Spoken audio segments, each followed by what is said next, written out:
Lesson that one parent did not want her teenager to learn. Take a look at this high school worksheet. It asks the question, most Muslims' faith is stronger than the average Christian. You had to fill in the blank. Well, the mother of the student is outraged. My child had to fill in, faith is stronger. That's not a fact. That isn't some kind of scientific thing they're teaching my child. This is opinion. I have chosen in my home not to teach my child these things. I don't feel it's the school's right. The school district in North Carolina has not commented. Well, Sharon, Micah, these parents tell me that they have no trouble with their son learning the history about any religion. It's when the school starts teaching him the faith. The audacity of this school to think they can sit these children down and teach them whatever religion they please. It's preposterous. Some Manhattan Beach Middle School parents feel the school has crossed the line. This is it's illegal, basically. You can't teach religion in schools anymore, but apparently that, in this particular school at least, that's not the case. They say they recently discovered their son's homework assignments on Islam were more about actually learning the faith than the history. One question asked him to write down teachings from the Quran. What I saw written in these bubbles was the one true God, Allah, in one of the bubbles. And one of the other bubbles was all people must submit to Allah in another bubble. Now I turn the page over and I see the 5 pillars of Islam. One of the 5 pillars he had to learn. Shahada is the testimony of a faithful Muslim that Allah is the one true God. It shouldn't be presented to them. They shouldn't be asked to know this. They say the students should be taught the history behind religions, be it Judaism, Buddhism, Christianity, etc., just not the actual faith. Can you imagine the outcry all over this country if children were bringing home paperwork that asked them to write down John 3:16 or asked them to write down the 10 Commandments? And if it ended with the declaration of faith, Jesus Christ is my Lord and Savior, that's what the equivalent. I mean, we're reasonable people. We understand that doesn't belong in the school, in a public school. They are going to pull their son out of that class. Now, we have also reached out to the school and left them a message, but at this point haven't heard back yet. There is no God but God. Muhammad is the messenger of God. Ron Wagner is not reading the 5 pillars of Islam from the Quran, but rather his son's 10th grade world history book from Lyman High School. 22 students were instructed to recite this prayer off of the board at the teacher's instruction. Wagner, who says he's not religious, says he had no idea the public school was teaching so extensively about religion until he spotted this text on his son's phone, a reminder from his teacher to complete a prayer rug assignment and study an Islam packet. To be mandatory and part of the curriculum and in the textbooks didn't seem right. Inside, a chapter dedicated to the rise of Islam, including prayers and scriptures from the Quran. What's more disturbing for Wagner, the first 100 pages discussing Judaism and Christianity are missing. The district blames a manufacturer defect in 68 books that are only a year old. Dr. Michael Blazowitz oversees the high school curriculum. The pillars of Islam are benchmarks in the state curriculum. Wagner's concerns prompted a district investigation. It found the teacher never tried to indoctrinate or convert the students. But Blazowitz got frustrated and stormed out when we asked whether the district is considering changes to the curriculum. So you're just going to walk away from our interview? Before Blazowitz walked out, he further justified the curriculum, saying students learn specifics on Judaism doctrine, the Bible and its scriptures in earlier school years. If anything, it's a little imbalanced towards Christianity and towards Judaism. Classroom controversy in Revere. Students are being taught about different religions around the world, specifically Islam and the Muslim religion, and that has some parents pretty angry. A section of the textbook describing the beliefs of Muslims says, quote, "I bear witness that there is no God but Allah." One father immediately pulled his son out of the classroom. No religion should be taught in school. In their paper, it says Allah is the only God. I mean, that's insulting to me as a Christian. We don't believe in Allah. I don't believe in my son, learning about this here. The superintendent of Revere Public Schools wrote the parents a letter explaining that it is simply part of the history in that section of the curriculum. All or nothing. Dozens of parents in Puyallup say if one organization is allowed to teach religion in their children's classroom, all religions should be represented. KOMO 4's John DeCepolo is live in Puyallup to explain. John?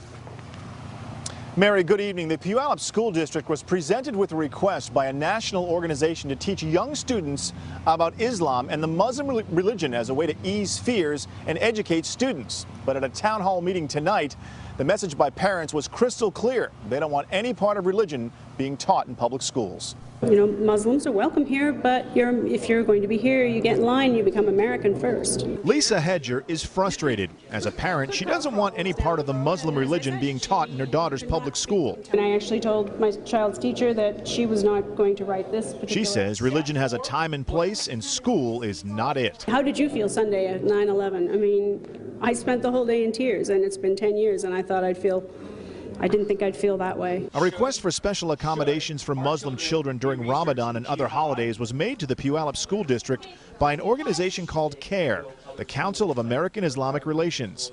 Here's where some say it gets controversial.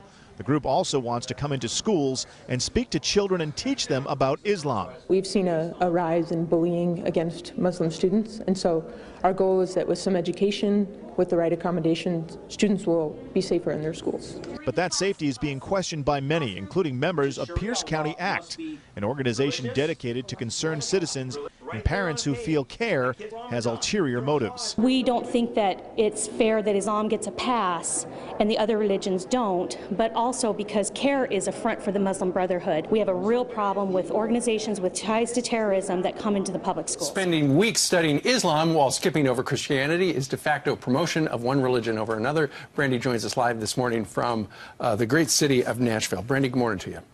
Good morning. Okay, so you heard about what your child was doing in school, and what really bugged you? It really did bother me that they skipped the whole chapter on the rise of Christianity, and they've spent 3 weeks just studying Islam. But what really bothered me, because I understand Islam needs to be discussed in history, sure, was that they did this assignment where they wrote out the 5 pillars of Islam, including having the children learn and write the Shahada, which is the Islamic conversion creed. They don't study any other religions to this extent. I spoke with the teacher and the principal. They are not going to learn any other religion doctrines or creeds. And they are not going back over this chapter, even though they do discuss Christianity a little bit in the Middle Ages. They are not ever going to have this basis for Judaism or Christianity for later. Yeah, that doesn't quite make sense. The school district has put out a statement, Brandy. They say this: the assignment covered some sensitive topics that are of importance to Islamic religion and caused some confusion about whether we are asking students to believe in or simply understand the religion. It is our job as a public school system to educate our students on world history in order to be ready to compete in a global society, not to endorse one religion over another or indoctrinate. Well, what do you say to that? Right. Well, I do think because they're not doing any other religion studies, I do think it is the state sponsoring religion in schools. They're not going over anything else. So for the students to have to memorize this prayer, it does seem like it's indoctrination. So they're not studying Christianity, they're not studying Judaism, they're not studying Buddhism, they're just studying Islam, just that one. And welcome back to Hannity. World history textbook in the Florida public school system is raising serious concerns over its alleged Islamic bias. Now, the textbook has been used in 9th grade advanced placement classes in Brevard County schools for the past 3 years. It is now under review by the school board. Let's take a look inside this book. Now, first, as you can see on the screen, the book has a major chapter on Islam titled Muslim Civilizations. By the way, keep in mind, it has 0 chapters on Christianity or Judaism. The chapter goes on to teach about the Prophet Muhammad and how he became God's messenger, even describes jihad as a, quote, holy war to defend Islam. Here now with the book in hand and more details on the controversy, Fox News Radio's Todd Stearns. This is it, Sean. 36 pages in this textbook dedicated to Islam and the Prophet Muhammad. Not one chapter about Christianity, not one mention, positive mention about Jesus. They say that some people believe he may be the Savior, but they declare definitively that Muhammad is God's messenger. Public school. You said they're defining jihad, interpreting as a holy war to defend Islam, like they're the victims.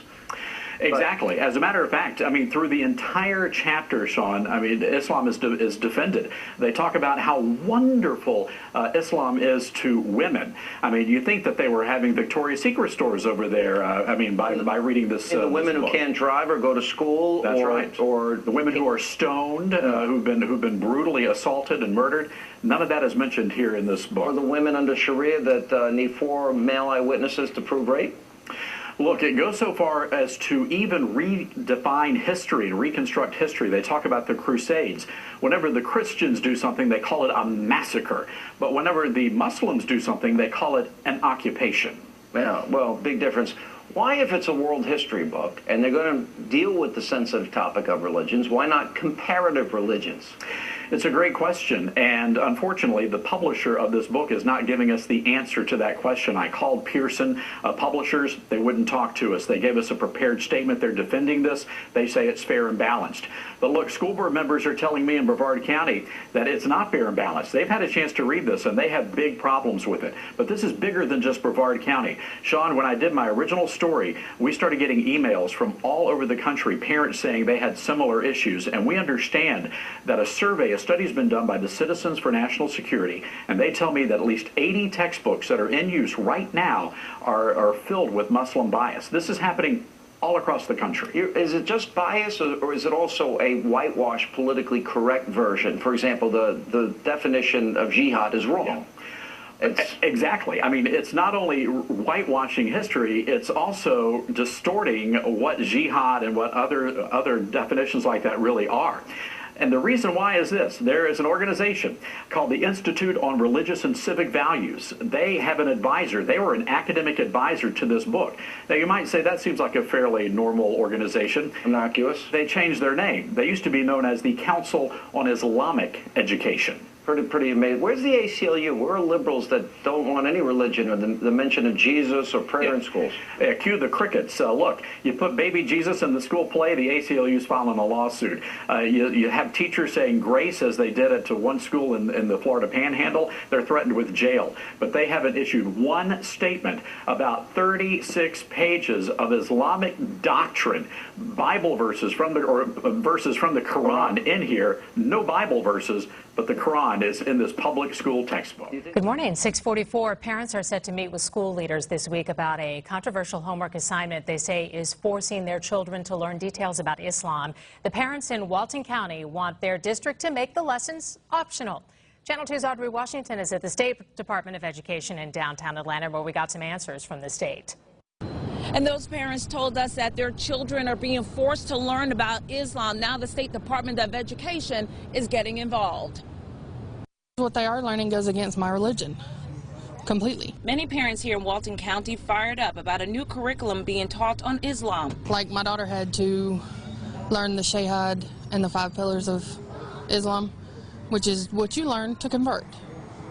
But they never once learned anything about the 10 Commandments or anything about God. Some of the parents shared these homework assignments with us. A statement that caught the attention of one father read, "Allah is the same God worshipped by Jews and Christians." It seemed like half the truth to me.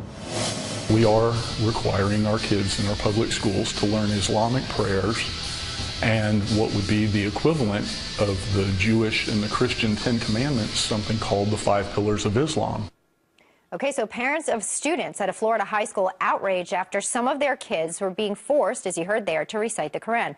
The school's history textbook dedicating an entire chapter to the rise of Islam, but missing from the pages Christianity and Judaism. Concern was that the first 100 pages discussing Judaism and Christianity were missing from this actual textbook. Is that the problem that you have with this, or is it in the fact that they're talking about this in a public school? Tammy, you say? Yeah, there's a big difference between teaching about religion and teaching religion.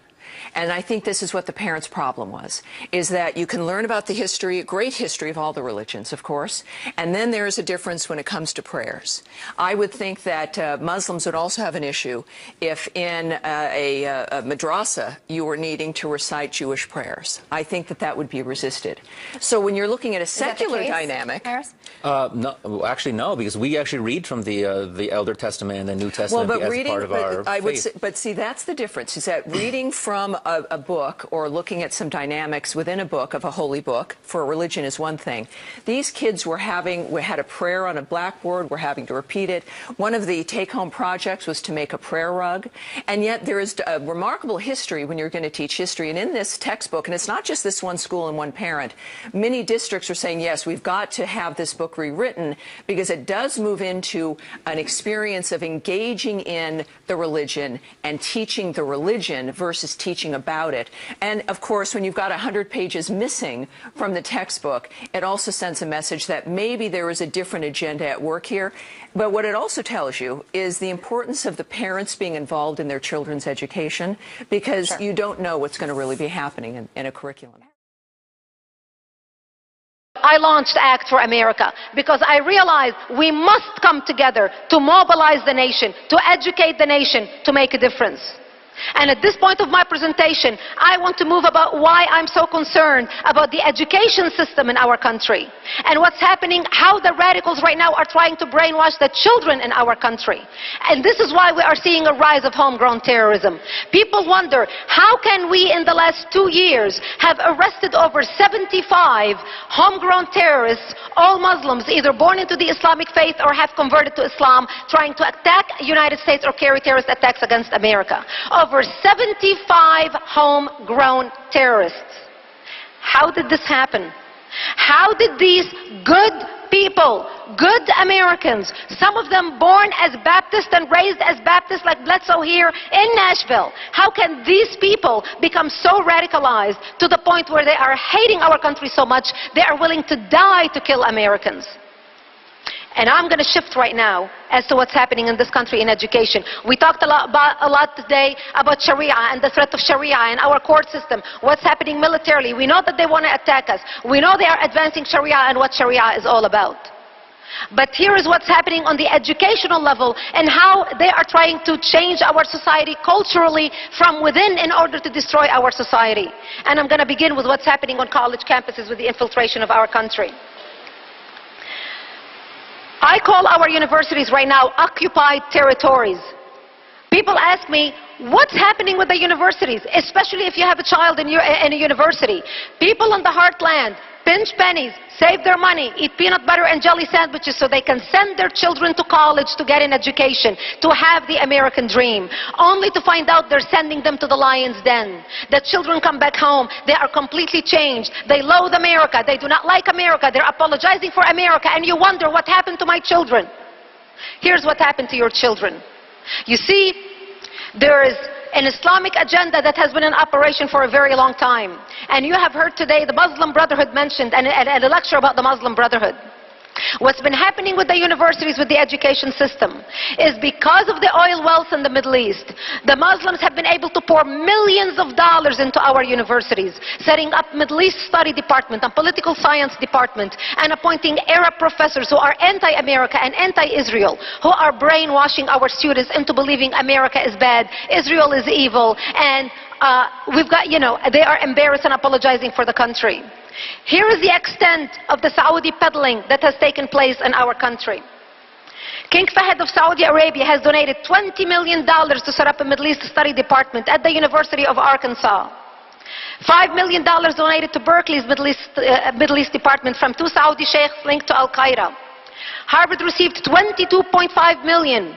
$28.1 million went to Georgetown. $11 million went to Cornell.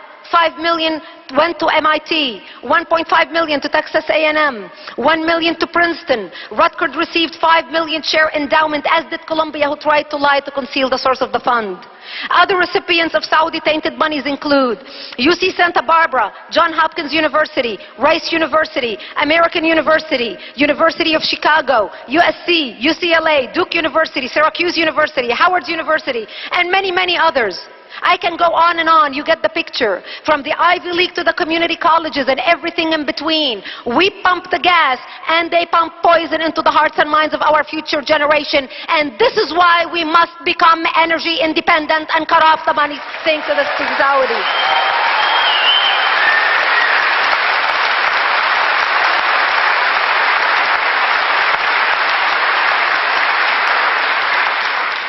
The way they're doing it is they're using a loophole called Title VI program, which was started by our government after World War II to educate American students about foreign cultures and foreign languages so they may be an asset to our country, especially those who want to get into the diplomatic field and work for the State Department. This is how they are able to get this money into our universities. And this is why, when you look at the news and the media and the mainstream media and you think to yourself, why is the media so biased? Why can't they see what we see? The reason why is because for the last 16 years, all these students graduating out of our Ivy League colleges who have been fed a steady diet of resentment against America and against Israel are today the bureau chiefs, the news writers, the news anchors, the news reporters who are reporting on these things. We shouldn't be surprised. They are the opinion shapers and makers. Unfortunately, they do not realize how they get to this point of thinking this way. The problem does not stop there. The radical Islamic agenda in the country thought the strategy worked so well on college campus, why wait until the kids get to college? Why don't we start educating the children when they are in middle school?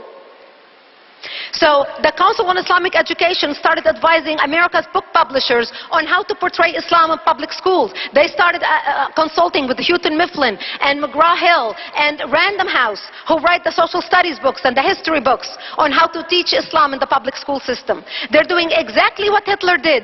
What did Hitler say? What did Hitler do? Give me the children, I'll change society in 10 years. And for those of you who have been watching what's happening, the attitude of the youth of America against America, you are seeing the results of years of education, of the radical agenda happening in our educational system, and years of apathy on our part, sitting on the sidelines and not paying attention how we're losing our universities and our schools. Here's what's happening with the public school system. They started now teaching a course on Islam in 7th grade.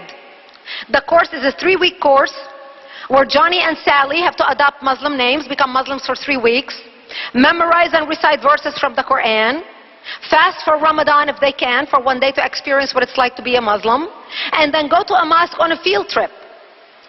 Here's what the course says. You know, before when I would speak about these things, people would say to me, absolutely baloney. This could not be happening. We have separation in church and state in this country. So I decided there is nothing like show and tell. So here is the course. It is the course of Islam. So here's how the course started. And before I start, by the way, don't get me wrong. I want my children to be educated about Christianity, Judaism, Buddhism, Islam. I want my kids to get an all-rounded education about all religions. But let me do the nitty-gritty at home, in my own home, when I want to teach them about what my kids want to learn.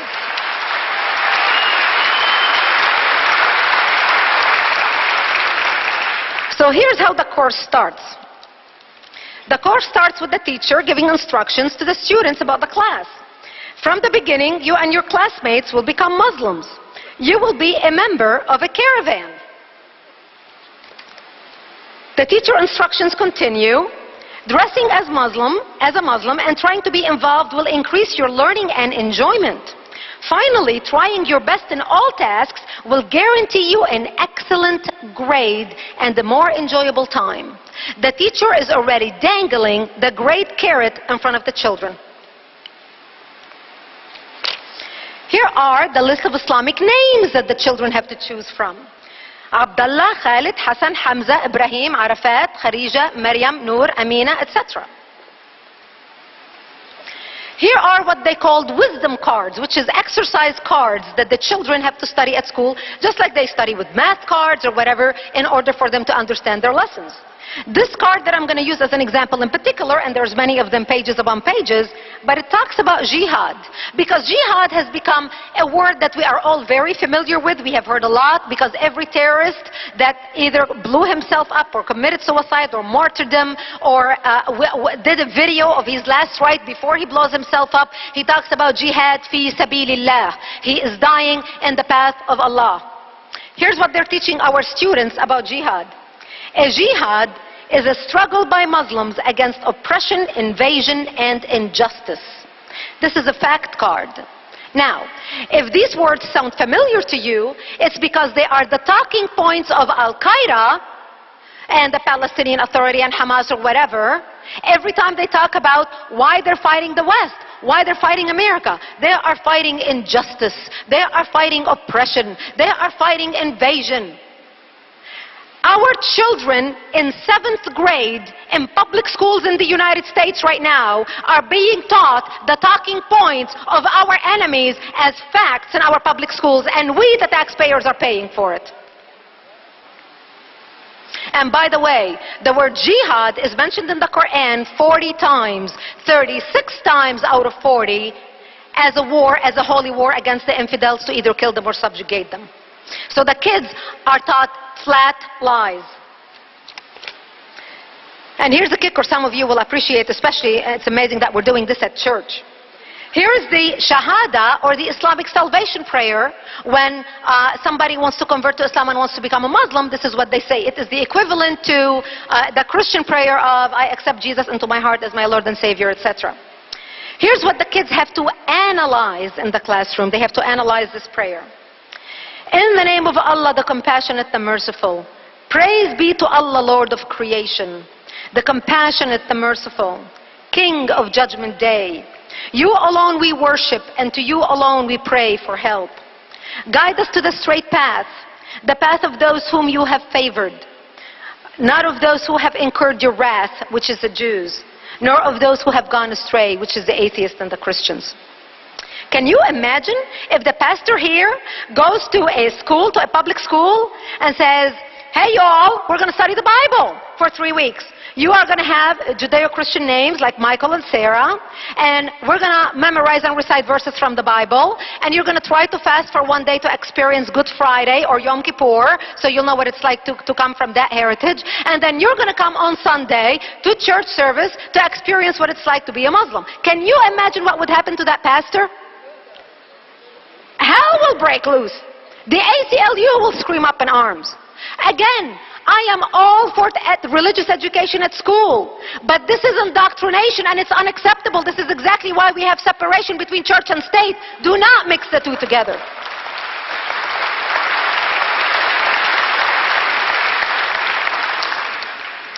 Here is some of the exercises in the class as well. Become a Muslim warrior during the Crusades or during an ancient jihad. Explain weapons, tactics, etc. Excuse me? This is a class exercise? And we are sitting here everybody is afraid to say anything lest we offend somebody? I believe political correctness needs to be thrown in the garbage where it belongs and start calling a spade a spade.